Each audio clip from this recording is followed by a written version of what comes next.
as one. Everybody go grab your rear rum.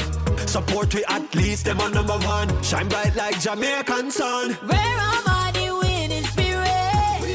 The winning spirit.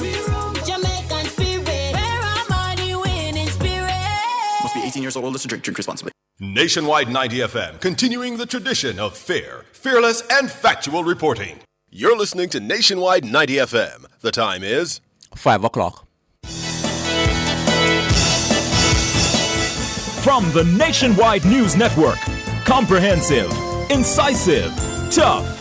This is Nationwide at 5. Good afternoon, I'm Andrew Cannon. Coming up in the news at 5 for this Saturday, July 2024. 2 men are dead and 2 police officers are injured following alleged confrontation during joint police military operation in St. Catherine. The St. James Municipal Corporation has initiated its disaster preparedness rehabilitation strategy, which focuses on the distribution of welfare items to residents severely impacted by Hurricane Beryl. JPS under fire from the opposition PMP over its decision to issue its estimated bills to customers for July. While in the region, Prime Minister Mia Mottley has issued a call for collective reflection and unity in Barbados, particularly in the face of rising gun violence. On the international scene, Microsoft says it estimates that 8.5 million computers around the world were disabled by the global IT outage. While in sports, national champion Nikisha Price was the only Jamaican winner on the 10th stop on the Diamond League circuit in London today. I'll have the news in detail after the break.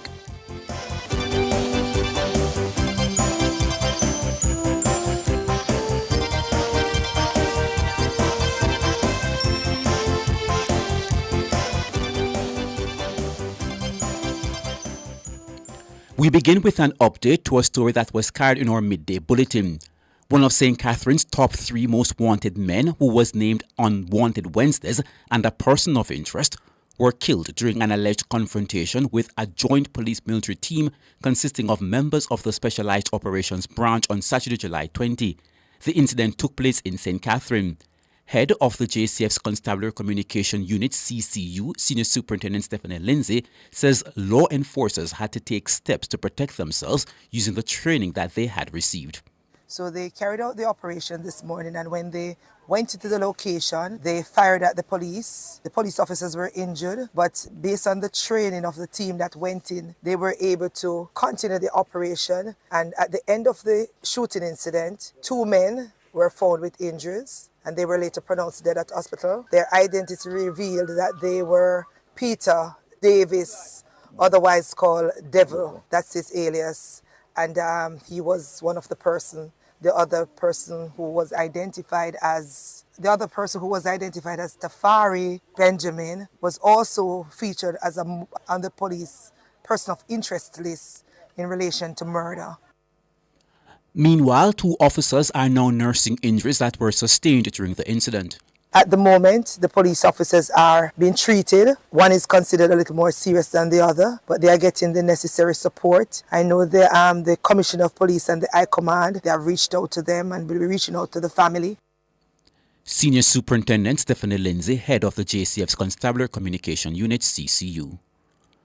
Meanwhile, the High Command of the Jamaica Constabulary Force, JCF, in a response, has extended heartfelt wishes for a swift and complete recovery to 2 constables who were injured in the line of duty during the operation in Linstead St. Catherine early this morning. In a release, the High Command said that their thoughts and prayers are with them and their families during this challenging time. The High Command further remarked that the remarkable courage and dedication of the lawmen while protecting and serving the citizens of Jamaica have not gone unnoticed. It was declared that the actions of the officers alongside those of their fellow colleagues reflect the highest standards of the JCF. 2 firearms and 4 to 1 9mm rounds of ammunition were seized in Westmoreland during 2 separate operations in the last 24 hours. Following the seizure, a man has been charged with another man and a woman have been taken into custody. Charged with possession of a prohibited weapon and unauthorized possession of ammunition is 19-year-old Sean Shaw, otherwise called JT, a laborer of Rory Street, Geneva District, Grange Hill, Westmoreland. In the first incident, about 4:20 p.m., lawmen were reportedly in Geneva District, Grange Hill, when they saw Shaw walking along the roadway. On seeing the police team, he ran and was pursued. He then reportedly dropped the weapon. The weapon was retrieved and closer examination revealed that it was a 9mm Palmetto dagger compact pistol with a magazine containing 13 live 9mm rounds of ammunition. He was subsequently taken into custody. In the second incident, about 9:30 p.m., a police team was in Red Ground Negril when the driver of a Toyota Velfar motorcar with a woman passenger aboard was signaled to stop. He complied, and a search of the vehicle was conducted. During the search, 25 9mm rounds of ammunition were found in his possession. During the investigation, a further search was conducted at the man's home, where one 9mm black Beretta pistol with a magazine containing 3 9mm rounds of ammunition was found in a room of his house. A fire took place this morning at the Bahia Principe Hotel in St. Anne. Consultant advisor at Bahia Principe, Fabian Brown, said firefighters were on hand to battle the blaze. He also said the fire was confined to one section of the property. Yes, we have had a fire on the property this morning, and this fire is contained in an area, in the basement area of what we call the Bahia Village. The Bahia Village is an area, the upper level, where we would host shops and entertainment activities. Well, the entertainment activities are primarily in the evening hours, in the night. However, the basement area is, in most recent times, an area where we store discarded materials and equipment, furnishing and the like. The fire has been contained, and we are extremely grateful to the efficient and quick response of the fire department in the St. Anne parish. And we now have just about 4 fire units on the property. Mr. Brown stressed that the hotel's operation was not affected by the fire. There are no persons that would have been in contact in that area. Matter of fact, it is not an area where people are trafficking or moving. It's an area where an area that is contained away from accommodations, restaurants, and the activities. The hotel operations are up and running, continues to be up and running. This situation was in no way, shape or form impacting the operations of the hotel. Fabian Brown, consultant advisor at Bahia Principe. The St. James Municipal Corporation has initiated its disaster preparedness rehabilitation strategy, which focuses on the distribution of welfare items to residents severely impacted by Hurricane Beryl. Parish Coordinator for Disaster Preparedness Tamoy Sinclair announced the commencement of the welfare distribution process while addressing the corporation's Disaster Preparedness Hazard Mitigation and Safety Committee meeting on Thursday, July 18. This was stated for Thursday, July 18 and Friday, July 19 in the communities of Johns Hall, Niagara, Anchovy, Orange Hill and Stonehenge in St. James, where 78 persons were identified by the parish's Health and Welfare Subcommittee for assistance. Ms. Sinclair said residents in those areas would have suffered significant loss of their homes, roof damage and complete structural damage as a result of the municipal corporation, and as a result, the municipal corporation is working assiduously to provide support. As such, welfare packages comprising mattresses, tarpaulins, food and personal care items were prepared for the persons impacted. Ms. Sinclair advised that on completion of the exercise, the municipal corporation will move on to phase 2 and focus on the other divisions that were not as significantly impacted. The project is being supported by the Ministry of Labour and Social Security, the St. James Public Health and Poor Relief Departments, and Rural Agricultural Development Authority RADA, with additional input from the Office of Disaster Preparedness and Emergency Management ODPEM and Food for the Poor.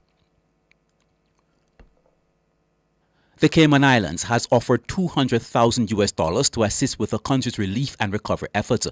Premier Juliana Yvonne O'Connor Connolly made the presentation to Prime Minister Andrew Holness on a tour of Rocky Point, Clarendon on Thursday. The tour was part of Ms. O'Connor Connolly's one-day visit to the island to get a first-hand look at the extent of the damage from Hurricane Beryl. Information Minister Dr. Dana Morris-Dixon says the Premier wanted to come to Jamaica to see the damage herself so that she could mobilize more assistance from the Jamaican community in Cayman. Clarendon is one of the parishes along Jamaica's south coast, which was severely impacted by the hurricane. It suffered significant infrastructure damage and losses to the agricultural sector. Residents of Rocky Point, a fishing community, experienced flooding and destruction of homes and other structures. Minister of Labour and Social Security Colonel Charles Jr., representatives from the Office of Disaster Preparedness and Emergency Management, and members of the Jamaica Defence Force were also part of Thursday's tour. The Jamaica Public Service Company Limited, JPS, is under fire this afternoon from the opposition PMP over its decision to send estimated bills to customers this month. According to the JPS, this is because Hurricane Beryl has affected meter readings. The JPS says estimates will be calculated by using customers' last 3 actual meter readings.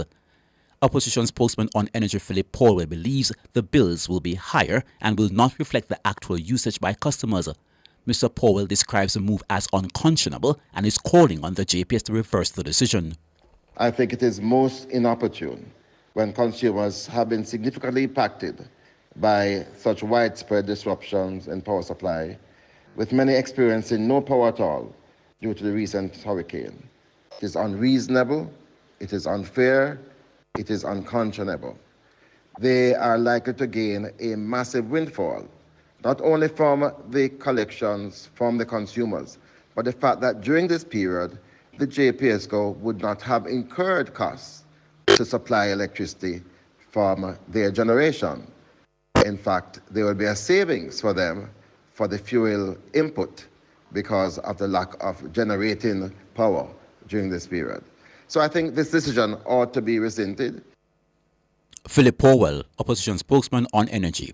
In his reaction, Energy Minister Darrell Vaz had described the move by the Light and Power Company as insensitive and declared that the estimated JPS bills to customers for July should be less than actual meter readings. Let's now turn to news in the region.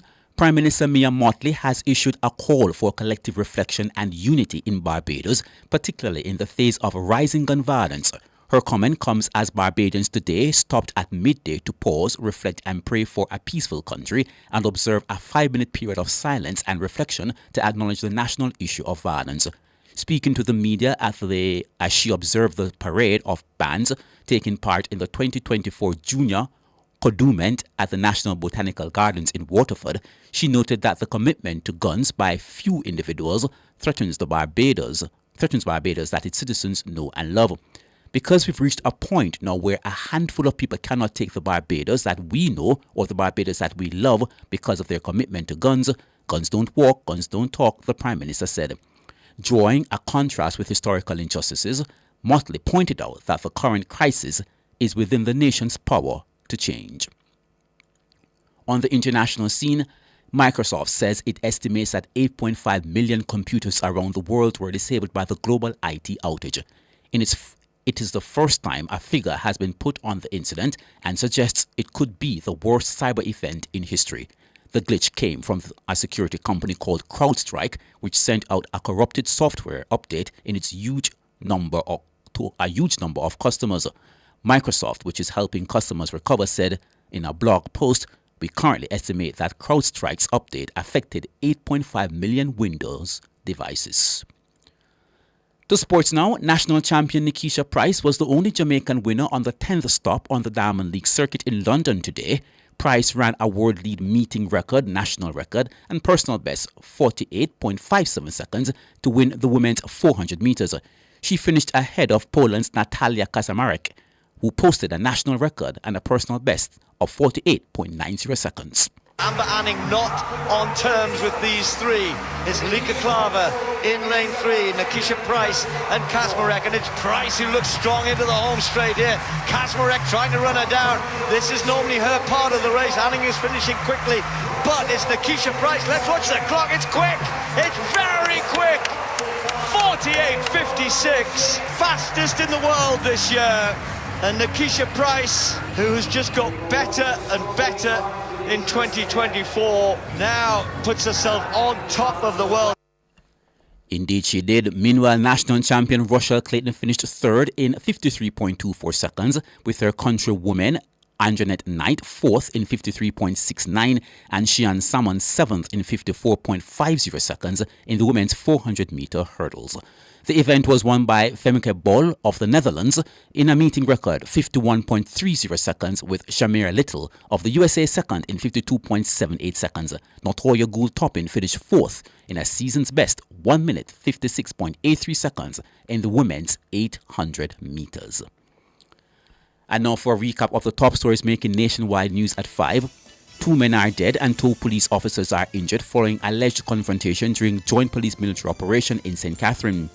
The St. James Municipal Corporation has initiated its disaster preparedness rehabilitation strategy, which focuses on the distribution of welfare items to residents severely impacted by Hurricane Beryl. JPS under fire from the opposition PMP over its decision to issue estimated bills to customers for July. I'm Andrew Cannon. You can find the news on our website at nationwideradiojm.com and on the Nationwide app available on Google Play and the App Store. Use this next 9 tomorrow morning. But stay tuned because the dynamic duo Wayne Walker and Alex Swaby, they're up next with Sports Nation Live.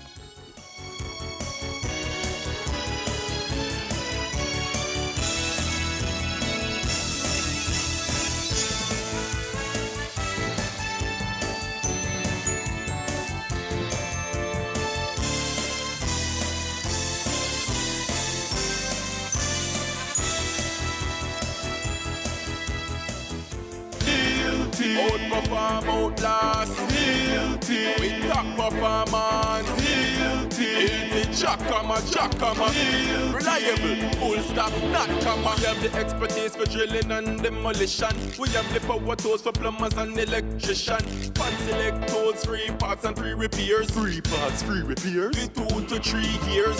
Hilton, available at Delta Supply, 106 Hagley Park Road. Call us at 876-302-61124. Delta Supply. We service what we sell. You can have it all. Company events, birthday parties, or the wedding of your dreams. It's all possible at Grand Palladium Hotels and Resorts. We have magnificent event rooms and a dedicated team that will make your event the best experience that only Grand Palladium Hotels and Resorts can offer. Contact us at 876-619-0000 or call your favorite travel agency and ask about our promotion designed especially for you. Set, go! Firearm are the winning spirit. The winning spirit. Jamaican spirit. Firearm are the winning spirit. Time for unite as one. Everybody go grab your rear rum. Support we at least them on number 1. Shine bright like Jamaican sun. Firearm are the winning spirit. The winning spirit. Jamaican spirit. Firearm are the winning spirit. Must be 18 years old. Listen, drink responsibly. Tune in to Nationwide 90 FM, the new revolution in media. Stay ahead of the curve with our cutting-edge reporting and accurate breaking news coverage. We're having an earthquake. Oh, God. Hear it here first on Nationwide 90 FM. Is that really clip you started? Tune in, turn up the volume, and listen. We bring a mix of news, entertainment, and sports to your lives. Nationwide 90 FM's live and continuous coverage of the World Championships in Budapest, Hungary. News and discussions week mornings. Coming up in the news at 6 for this morning. Entertainment in the afternoons, then news again in the evenings. Nationwide news at this hour, fired. Also, tune into the entertainment and sports shows in the nights and on the weekends. It is Boy Things After Dark right here on Nationwide 90 FM. Everything is news, from current affairs and entertainment to sports, business, and other categories. Nationwide 90 FM. This is Beanie Man. Give it to them. Zaga, Zen. From every whisper to every commotion. That's rubbish. The KSAMC cannot investigate itself. Was Clip News really talking like that? Every news story unfolds here first at Nationwide 90 FM, the new revolution in media. Every sound is a story, and every story we share is news.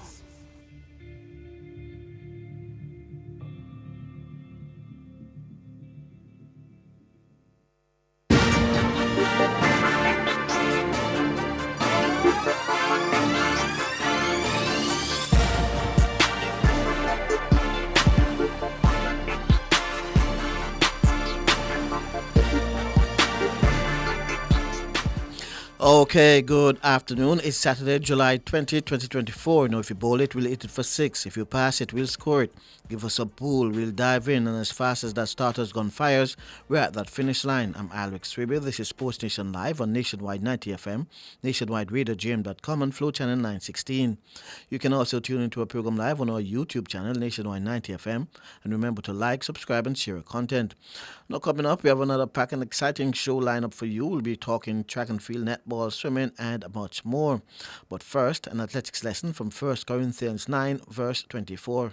1 Corinthians 9, verse 24. Do you not know that in a race all the runners run, but only one gets the prize? Run in such a way as to get the prize. Did you notice when reading this verse that it doesn't say you must win or you will win? It is actually telling us that the kind of effort and dedication victory requires. Competing with integrity is the key here. Anyone can cheat and win, but what does that do us morally? It's not about winning at all costs or abandoning your values to do anything it takes to win. This is telling us we need to perform at our absolute best and have the self-discipline to compete in a focused, well-practiced, and strategic manner. If we do that, we will perform in such a way that will be nearly impossible to beat. Will we get beat sometimes? Absolutely. However, in performing with honor, we can feel victorious even in a loss. Okay, so that was our athletics lesson from 1 Corinthians 9, verse 24. No, Rita, you just had to be there. We relive Melanie Walker within the women's 400 meters hurdles final at the 2009 World Championships in Berlin. Angela Morisano of Romania, I thought, looked very good in qualifying. In her heat, she ran 50.54.70. She was then third when she qualified, improving yet again, 54.15. And then Tiffany Williams, twice US champion, but underperformed really in 2007 and 2008 when she finished 7th in the World Championships and 8th in the Olympics. Can she improve it here at the World Championships yet again? In lane 3, Josanne Lucas, personal best in qualifying for the semi-final.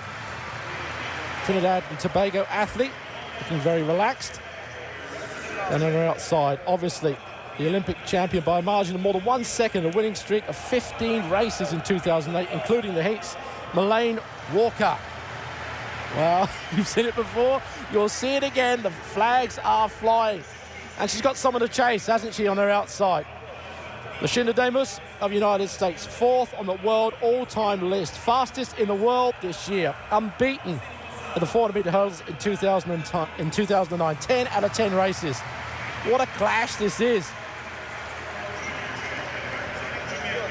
Just outside her, Cleve Spencer of Jamaica, one of the other two very good Jamaicans. She won her semi-final, 54.37. On the outside of her, one of the top Russians to come through now to this final. Antioch from the Moscow Army Club. She was second in the semi-final, 54.86. The Olympic bronze medalist at the flat. But now she's suddenly world-class at the hurdles. Right out there in that awkward lane 8. Anastasia Rabenchuk of the Ukraine. European Cup winner, 4th at the 2008 Olympics. Well, what a lineup we've got here. We really have. Packed crowd, knowledgeable crowd. They will really appreciate this race. Obviously, the middle lanes to watch out for will be Lucas, Walker and Demus. But let's not forget Spencer, Antioch, and maybe Morisano, the very young 23-year-old in lane 1. The women's 400 metres hurdles goes down to their blocks. Morisano of Romania, Williams, United States, Lucas, Trinidad and Tobago, Walker, Jamaica, Demus, United States, Spencer, Jamaica, Antioch of Russia, and Rabenchuk of the Ukraine. And they're away. Melanie Walker got a good start. She's slightly closing on Demus on the outside, but Demus now is responding. She is really pouring it on over the back straight. It's Demus running well. On the outside also going well is Spencer. On the inside of her, though, Melanie Walker now starting to make a move. And the young Morisano on the inside also running well. Around the top bend, it looks as if Demus of America is holding She is. The lead leg goes first. On her inside, Melanie Walker, though, is gaining all the time. And inside her, Lucas of Trinidad. They're coming now neck and neck to the second to last hurdle. Melanie Walker just gets ahead now, and it looks as if she's going to win this race. Melaine Walker is pulling away another Jamaican win. Damus is going to be second, and third is going to be Lucas. A wonderful time, 52.42. Second fastest ever. Only Pechonkina's 52.34 is quicker than that. Wow, Walker had fooled us a bit earlier in the season. We thought she was below par. She smashed her season's best in a semi, and she's taken another second off that. That's one of the great runs. Performance, Peter, that was. One of the great runs. She really did smash Damus over those last two hurdles. They came off almost together, and then she just pulled further and further away. Damus, though, silver medal, but really in a bit of a shock there. And Joanne Lucas in third place. What a surprise for her. And a new national record for Lucas, but what a woman. Melaine Walker with a new championship record. This woman is a superb major occasion performer. Lucinda Demas was the woman we were talking about coming into this championship, and she was put under pressure by a run of absolute ferocity by the Jamaican. That was a superlative piece of hurdling. Well, it's a funny fact, she ran the fastest ever qualifying round to get to the final, and now she's run the second fastest ever over the hurdles to get the gold medal. Okay, so that was our feature. You just had to be there, where we relived Melanie Walker winning the women's 400 meters hurdles final at the 2009 World Championships in Berlin. With that, we take a break and we come back with more here on Sports Nation Live.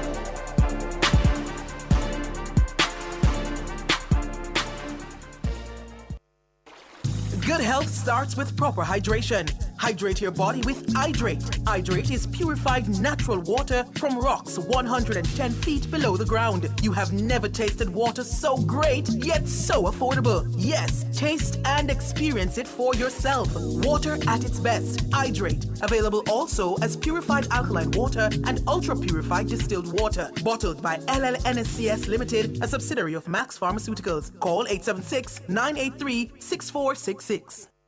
Jamaica. This are the national dengue free crew. Come join the fight, stop mosquito from bite you. That mean we are go clean up school, workplace, home and community too. We have a task at plan, every crevice and corner for clean of the plan. Make we get rid of dengue across the island. Let's put it on the Facebook and Instagram. Tell the whole nation say this are the national dengue free crew. Come join the fight, stop mosquito from bite you. Mosquitoes wanted dead, not alive. A message from the Ministry of Health and Wellness. Jamaica, it's here again. Fossilridge, a super summer sale. July 1 to August 31. Come get your wires, breakers, solar flood lamps, LED bulbs, ceiling fans, and so much more. Call 876-937-5099 or visit us in Kingston, Mandeville, Draxall, and Montego Bay. Up to 60% off the summer. Get your solar panels starting from $17,600. Come shop, come save at Fossilridge Super Summer Sale. July 1 to August 31. See you there at Fossilridge. Open Sundays. You live the life you love. Reggae Sumfest is back July 14 to 20. Get ready to turn up the heat and volume on Nationwide 90 FM as we broadcast live from Reggae Sumfest. Nationwide's broadcast kicks off at 8 p.m. on night 1 and night 2 for the Reggae Sumfest. That's 8 p.m. on July 19 and 20. Tune in as we capture the electrifying atmosphere of the Caribbean's largest reggae festival. These roads of flames are catching a fire. We'll bring you exclusive interviews with top artists, chat with excited patrons, and describe the hottest performances.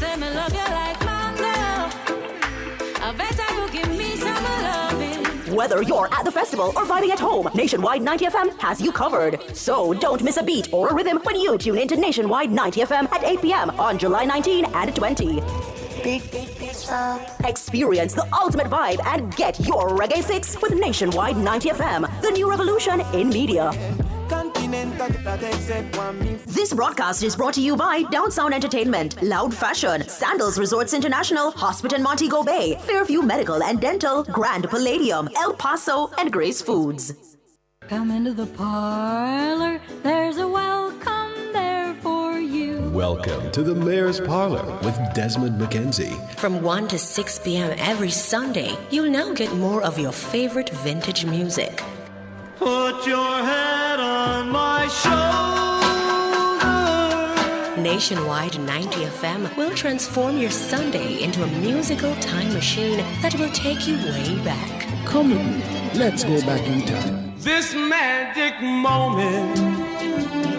Journey into yesteryear with Desmond McKenzie in the Mayor's Parlor. I've got the music to jog your memory and make you smile. Put your sweet lips a little closer to the phone. Sit back, relax, and enjoy the best in vintage music. Come into the Mayor's Parlor every Sunday between 1 and 6 p.m. here on Nationwide 90 FM, a revolution in media.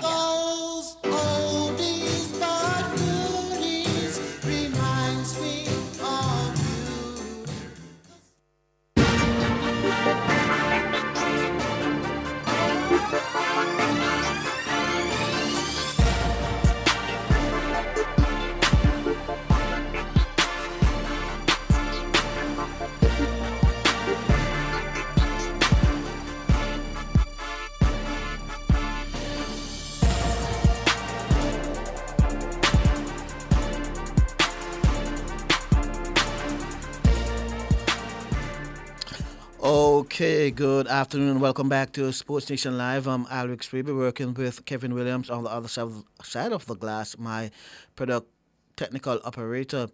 Now we'll be talking some cricket as batting a second time. Host England reached 248 for 3 at Stumps on day 3 of the second test against West Indies at Trent Bridge. Ben Duckett, 76, Ollie Pope, 51, Zach Crawley, 3, are the batsmen back in the pavilion. Joe Root, 37, and Harry Brook, 71, are the not-out batsmen. Azara Joseph has so far taken 2 wickets. Scores in the match so far, England 416 and 248 for 3, West Indies 457. We're joined and lined by veteran cricket commentator Joseph Reds Pereira to break down today's offering. The second test so far, 3 innings of batting and bowling.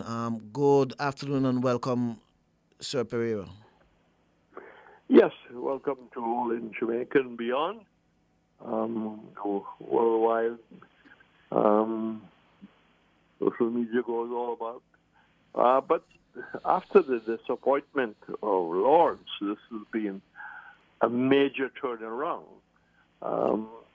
457 runs. Well, we haven't scored that in England since going back to 1995. The last time we got that is 2014 against Bangladesh when Mears got 200 plus.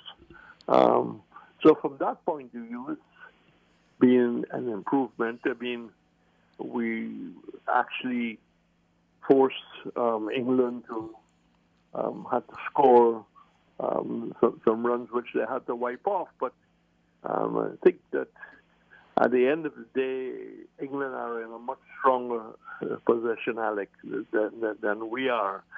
If we had picked up 2 more wickets by close of play, it would have been a much more open game. But you never know how the next morning will go, and I'm just hoping that we can maybe pick up 2 wickets and force the middle order to realize that they have a game-on situation. Right. You mentioned that it's a pleasant surprise after the West Indies performance at Lord's.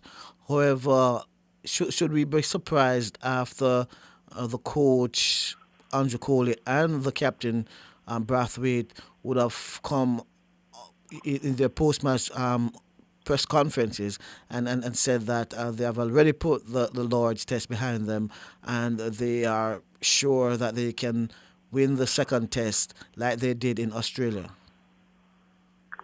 Well, I think there were, other than the points they made, there were many reasons why we did so poorly at Lord's Day. The conditions at Lord's, overcast, good cover of clouds, greenish wicket. There was lots of rain, so there was a fair amount of moisture in the pitch. Lord's got this situation. You often read that Lord's is the home of cricket, but technically they have always suffered, especially at the members' end, no side screen, and of course they have this bit of a variance on the pitch. It's not a flat pitch as we are playing now, a trend pitch. It helps depending on which end you're bowling. But the point I really want to make about the first test, although we didn't play well, we just didn't play well, both with the bat and ball. We were ill prepared. Whoever planned this itinerary for us to have a 3-day game against a very weak 11 made up of some junior first class players who had about six first class matches. Questions need to be asked. I did talk to Roland Butcher, the former England batsman, Barbados born, very experienced from Middlesex, and he said that the West Indies board made an error by not, in fact, camping in Ireland after the academy had played the 2 test matches. That should have been the follow-up West Indies party to Ireland. The conditions would have been similar, and the level of practice much higher, and they'll be much well prepared. The other point I like to make, the question of Shamar Joseph, I think he's been badly handled. He should have gotten the flight and been put on the flight and ensure that he traveled with Azari Joseph, and he would have gotten to England and be in a much better shape. He arrived in England 4 days. He'd had no cricket at all. He played in 1 IPL match. He was a reserve for the World Cup. I think he should have been released by the World Cup management and said, look, you got a test match. You're not going to play in the last 2. He didn't play at all. Had the coach Kohli, him and himself work out basically what you need to do. You need to start running, whatever. I think I want to end my comment there. Yeah, right, but with all of that stocked against the West Indies, and they went out and performed poorly at large, to bounce back so quickly and so strongly against England in this second test, it must give you some hope as to what they're capable of. Well, I think, first of all, the sun was shining. It was a lovely day at Fredbridge. It turned out to be the second day turned out to be a very great test match day. I mean, a lot of people say that test match, the cricket is dying. Well, it wasn't a dead game by any means. But don't forget, Alric, we were 3 down for 84, right? We had already lost Lewis unnecessary. All of a sudden, he decided to try and hit Bashir down the long on and miscued. Good run and catch by Brooks. Mackenzie just didn't look the part at number 3, and he needs to really reassess, and they need to reassess whether he's a number 3. They probably will go for him in the third test. Let's hope he get a score batting a second time. There's only McCaskey who has not had a first class 100 in the reserve. But from 84 for 3, I mean, one must give Athens and Hodge, a lot of credit, for being disciplined, being very selective, being very matured. They ran the signals very well. And, you look at Athens. Athens had 10 fours, 82 of 99 balls, so it wasn't, hard going. Kevin Hodge, in his own style, 223 minutes, 19 fours in that 120 was a marvelous partnership. And then, of course, today we had the last wicket partnership, which brought a lot of smiles to the Caribbean people. Silva and Sharma and Joseph, they took it when Seas went at 386, and the West Indies got 457. That was really a marvelous fight back after beating 84 for 3. But we didn't get the success as we were hoping in England's second innings, although we were pretty lucky to got Crawley run out fairly early. Right. But we just didn't have the bowling, except towards the end where Azaria Joseph picked up those 2 wickets. I think that, the attack will have to be rearranged for the third test. Moti's got to come in. What will be the final 11 where there are lots of discussion and thoughts? Right. Just to go back to the West Indies batting, like we had mentioned earlier, the batting failed in the first test, but it's a good look to see a number of the batters coming back and putting up their hands. Craig Brathwaite, the captain, he got 48. Could have go on a bit more. You have Alec Athens with 82, Kevin Hodge 120, and Joshua De Silva with 82 as well. It must be heartwarming to see some of the batters putting up their hands. Yes, Brathwaite needed that. I don't believe that Brathwaite has had enough cricket, and maybe he's been paying too much attention to his next love, which is horse racing, because he's got a couple of horses at the Garrison Savannah. And maybe he hasn't been hitting the red ball as often as one Barbadian cricket fan said to me.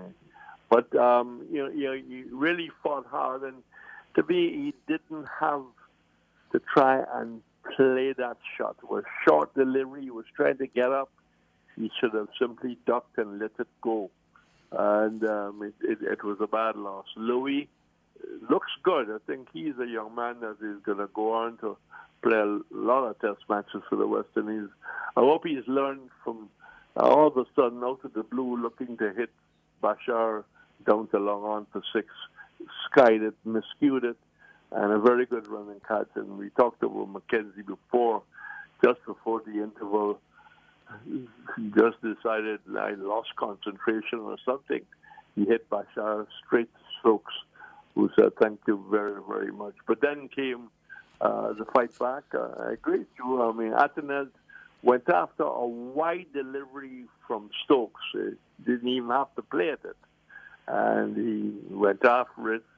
They say left-handers have a weakness at backward point and gully. But he was well set. And he just had to be a little more selective. But it was a pretty good fight back after Lord's 457 after being 84 for 3, Harry. Right. And but the innings you must be impressed with would have been Hodges, 120 from 171 balls, which only had 19 boundaries, 19 fours. It suggests that he was very careful, very patient with his batting. Well, that's been his style at the first-class game. I mean, he's never been a dasher. Athens is a stroke player. Hodges, like Kenny Barrington, the former late England batsman, grinds it out. But he was not without shots. They took on the short ball, both of them. Especially Hodge had a number of boundaries through mid-wicket, short delivery, which he pulled with all the authority you wanted.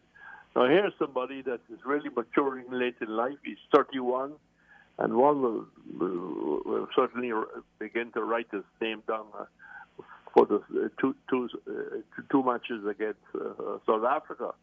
And I think the spirited effort by Joseph, 33 of 27 balls with 5 4s and 2 6s, that really complemented the early work of Athens and Hodge, and then of course De Silva, who stayed, and Joseph really put a smile on West Indies' faces. Right, and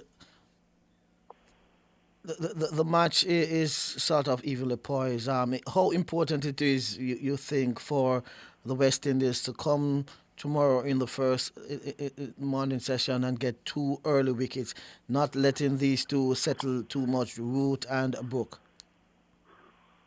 Well, the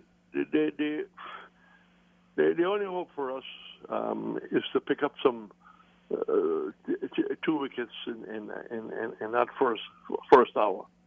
If we can pick up two wickets, we just have a chance of keeping the total England wants to set. I mean, I think they have maybe 409 or close to that.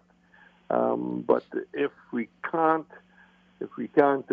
get that breakthrough, and England can bat through the entire session and maybe look to declare somewhere around tea, I think that if you read the tea leaves, that would be maybe their plan, to bat for 2 sessions and ask us to get 400. 400 batting a second time on a fourth day, fifth day pitches is not easy. But they have the confidence of saying, look, we scored 447. If you set us 350, we can get it. You better believe that you can get to 400. In the case, maybe it all depends on the start, and all depends on the early batting. Right, and judging from what you would have been seeing from how the pitch has been playing, is it possible? How possible is it for the West Indies to get these early wickets? Well, it depends on what's the final total we're facing. If we can get those early wickets and keep the final target around 350, we have done that before. If you look back at the Headingley test, when it was Hope and Brackett who grind it out, and we were able to get the score. But we really don't want to be chasing more than 350. That means that we have to bowl England out by the second session. If we can't do that, and they are setting us 400, the position of England is much stronger than the West Indies. But at the end of it, it's really been a revelation in terms of the series. The first one, just about 3 days. This certainly has brought tremendous interest in the series, and I think the 4th-day tickets are going very, very fast. Yeah. And the next test match, I think, is at Boston. That is going to be also well attended, and good to see, very good to see. But we must come out of this series with some sort of clear idea of what we need for South Africa. Right. Definitely, we need 2 spinners if we're going to play against South Africa in Trinidad and in Guyana. Right. We can probably do well with Moti. There's a question mark whether Sinclair is more of a batsman than an off-spinner. He just doesn't have the control. He was going down leg side much too often. He needs to work on that. But those are questions that have to be answered in the coming months. And in not coming months, because South Africa really, Africa is in fact around the corner. Right. But when we look at these two players that are in Harry Brook on 71, Joe Root on 37. In the first innings, Brook would have made 36 and Root 14. Tell me which of these... And Rick, I just lost you for a moment. I've just asked your operator if he can push up your level a little bit. Okay, are you hearing me better now?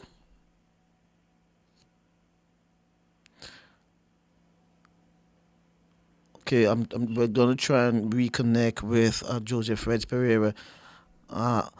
We seem to be having a bit of technical difficulties. We're talking the second test between West Indies and England at Trent Bridge, where England have a lead of 207 runs with 7 wickets remaining over the West Indies. Okay, Reg, are you hearing me? Yes, I'm hearing you again. Okay. What I was asking, when you look at these two players, Harry Brook on 71, Joe Root on 37, going into tomorrow's fourth day. In the first innings, Root would have made 14 and Brook 36. Which of these two batsmen you think the West Indies should target to get that early breakthrough? Which you think is the weakest link? Well, Harry Brook has had trouble with the short ball, but whether we have the ammunition to really give him trouble, he's already gone 71, but he is the fastest scorer of the two. So if you have a choice of getting rid of Joe Root or Harry Brook, you want to see the back of Brook, but you can expect that the next man down. We might well see the captain coming next. I think he's down to bat next, according to ESPN, and he would be looking to try and push things on as much as possible. So the fundamentals: get rid of Root, get rid of Brook, and you have a chance of keeping England down well under 400 in terms of the final target. I'm glad to see Alzari Joseph picked up a couple of wickets, but for a man who has had that many test matches, he's not really come on as a senior West Indies bowler the way how Walsh and Ambrose followed the people who were there before them. It hasn't happened that way, and I think Sharma Joseph has been badly handled. 10 overs. None for 36. He's still bowling with a fair amount of control, but he hasn't gotten up to anything near 90 miles an hour as he was doing in Australia very easily, bowling at 147. But he's been badly handled. Right. And like I said, Joseph, he has gotten 5 wickets so far in the match. 3 in the first innings and now 2 in the second innings. But I'm speaking of the bowlers. Also, it must be important for the West Indies to feel and feel well. Take those catches, cut off those boundaries. Because when you look at the first innings, England's first innings, Ben Duckett, Ollie Pope with 121, Ben Duckett with 71, Captain Ben Stokes with 69. They were the batsmen that got the bulk of the runs for England. If they can stop these players and others from setting in, they'll have to take those catches and cut off some of those boundaries. Well, that's a good point you are making regarding our fielding in the England first innings. There was a stumping chance. There were 4 catches, and had we in fact taken those catches, or taken the majority of them, England would not have made the score they made. England probably would have just ended up with about 330. The other point I would like to say, I think we missed Moti. Moti, as England batted in the second innings, would have made scoring off our bowling a lot harder. Hamilton had the ability to take wickets as he demonstrated at Lords, and he would have been much more contained. He probably would have bowled a very, very long spell. But that is what it is. We are facing an uphill task to try and win this game or save this game. But so far, it's been a spirited performance, and I think the crowds at Trent Bridge really showed appreciation of the West Indies character and the West Indies fight, and you know the whole Test match atmosphere was great. I mean, Test cricket certainly didn't seem to be dying at Trent Bridge, and probably will be alive at Edgbaston. Right. Okay, let's move away from the Test match a bit and look at regional competition. The West Indies Under-19 Rising Star Two-Day Championships. Your thoughts on it so far? It's in the third round. Well, I was shocked that the West Indies board, after investing in Isaiah Thorne to go to England as the development player, that was just too short a period for him to really benefit. He was only scheduled to stay in England until the 3-day game was finished, which he took part in. Now, let me take you back to when they had Seals as a development player going to New Zealand. He stayed there throughout the entire tour, right?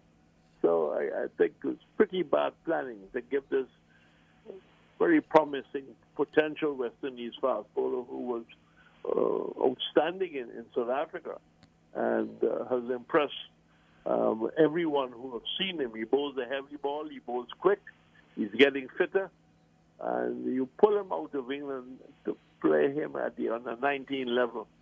Now, Alec, you will have to lead me here because I haven't really followed because of the rain factor in St. Vincent. You had a lot of rain falling.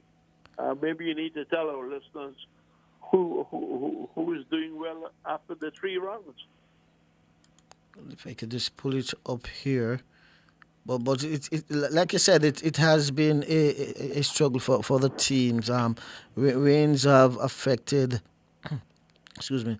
Rains have affected the competition so far. Jamaica's first two games, they were affected by rains, which resulted in them as the defending champions coming out with a draw in both the first 2 games. So it has been a challenge for the teams playing in this competition due to the rain. Barbados look like a good team, that's doing well, but like I said, the rain has been a trouble for the teams competing in this competition. Yes, well, that's basically it hasn't really caught the eyes of the Caribbean public. Normally, you expected maybe less rain and results, and because of that, it probably hasn't caught the headlines. Wow. There is no real streaming of the event, so it's really hard to follow, Alric. True.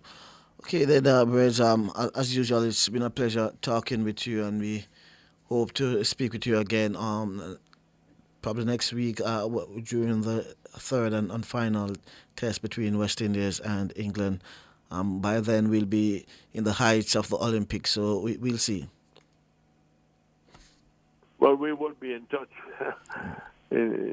on Monday, I'm sure. Right. But today was a very funny day for St. Lucians who wanted to follow the cricket. But there was also the London event for the Diamond League, and right. Julian Alfred was running. So I think that that was the focus of St. Lucian, and she ran very well. Right. She got second, and I think there were they were quite happy. But there was a pretty good performance by a Jamaican winner who was very impressive. Nikisha Her name Price. just slips me right now. That's Nikisha Price. She won the world lead and national record in the 400 meters. Here on Monday. Right, most definitely. Thank you, Reg. Thanks again. Jamaica. Blessings. Okay, so that was Joseph Reg Pereira, veteran cricket commentator. With that, we take a quick break and we'll come back with more here on Sports Nation Live.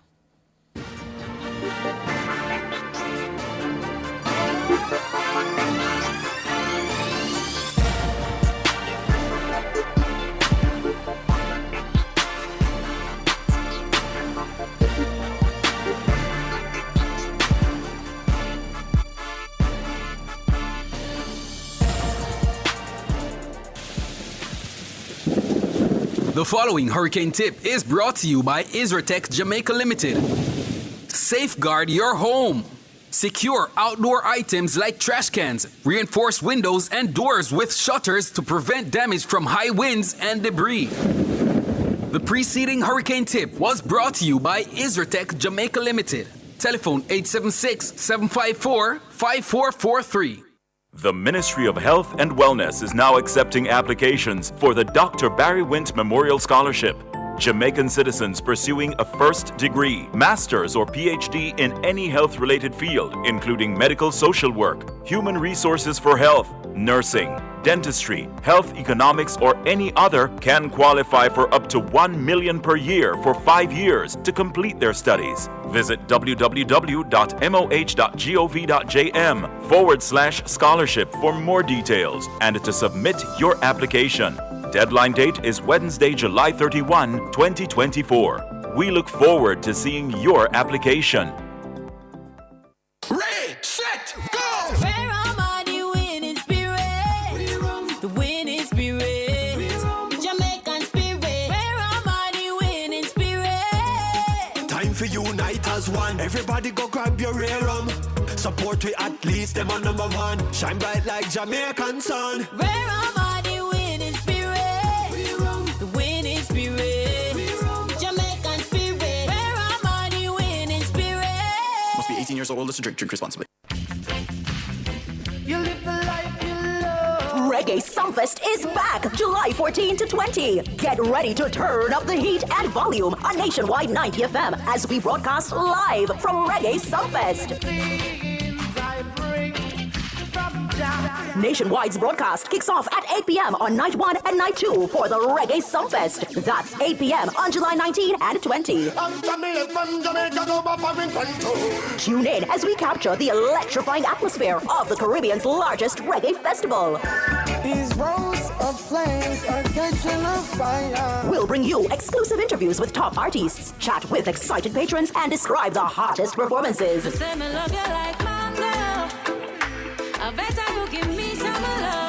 Whether you're at the festival or vibing at home, Nationwide 90 FM has you covered. So don't miss a beat or a rhythm when you tune into Nationwide 90 FM at 8 p.m. on July 19 and 20. Experience the ultimate vibe and get your reggae fix with Nationwide 90 FM, the new revolution in media. This broadcast is brought to you by Downsound Entertainment, Loud Fashion, Sandals Resorts International, Hospital Montego Bay, Fairview Medical and Dental, Grand Palladium, El Paso, and Grace Foods.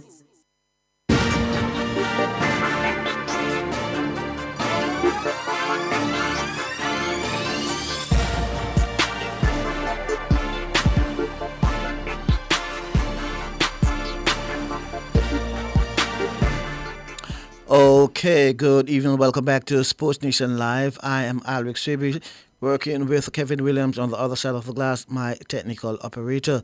We'll be diving into the pool now. Our splash segment is on. And as usual, we'll be looking at some Olympics because Nationwide Radio is the exclusive radio host of the Paris Olympics. So we'll have exclusive coverage of the Paris Olympics right here on Nationwide 90 FM. Now, Josh Curlew and Sabrina Lynn will represent Jamaica in swimming at the 2024 Paris Olympics. Swimming at the Summer Games will run from July 27 to August 4. Curlew will contest the men's 100 meters butterfly, while Lynn will compete in the women's 50 meter freestyle. They qualify to represent Jamaica with the highest world aquatics points in their individual events. Now joining us online are swimmers Sabrina Lynn and Josh Curlew. Ladies and gentlemen, welcome and good evening. Good evening to you too, sir. Okay, happy Pleasure to be here. My pleasure as well. Let me start with you, Sabrina. You'll be competing in the 50 meters freestyle at the Paris Olympics. But before we go into that, just tell us what was your journey like in qualifying for the Olympics? In qualifying for the Olympics, I first started to really pay attention at the Pan Am Games last year, like early December. But then I really decided to focus as it was approaching. So when the year started, my main meet, I decided to go to Carifto, revisit the old days, and decided to try better my times and try qualify there. And that's the time that ended up getting me to qualify the 50 meter free at Carifto. Right. And would you say this 50 meter freestyle is your best event? No, it's actually not my best event. It's becoming one of my best events. Okay. But my best event, I have a few, but it's also a sprint. It's 100 flying, 100 free, and 50 free. Those are my top 3 events, I guess. Right. And like you said, you would have competed at the CCAN, I think, as well as Carifta. How much, in terms of, this under 18 category, 18 and under, 18 and over category, this was put in at CCAN and Carifta to facilitate swimmers from this region who are trying to make the Olympic cut. It's fair to say that you would have used that to the best of your ability, because, like I said, it would have gotten you the spot on the Olympics team. Was that the only event, the 50 meter free, that you were trying to get a qualifying or get to qualify for? No. So CCCAN has always been 18 and over, but for Carifta, I was